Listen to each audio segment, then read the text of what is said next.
Okay, magandang araw po sa lahat mga boss. Pada-pada, something na sa Tarlac project, last part. So, tapos na po sila rito. So, naging project namin dito, ceiling, tsaka ceiling paint. Tapos, nag-supply tayo ng mga ilaw. So, dito sa may salas, ito po yung ginawa nating design nito.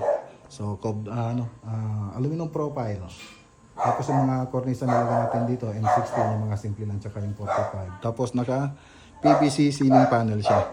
So yung 3D animation na ito, makikita nyo doon sa part 1 ng video natin. So kompleto na po yun, may TV console, mga modular cabinet.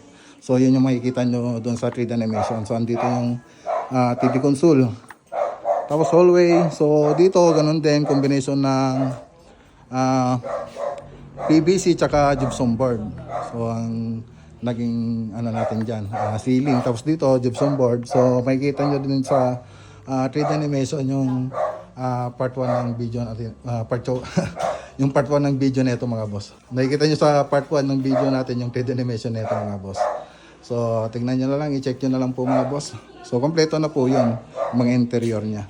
So sa mga kwarto, ganito yung ginawa natin sa kwarto. So hindi ko na ipapakita dun sa baba kasi naghanda na po sila papunta sa ibang bansa.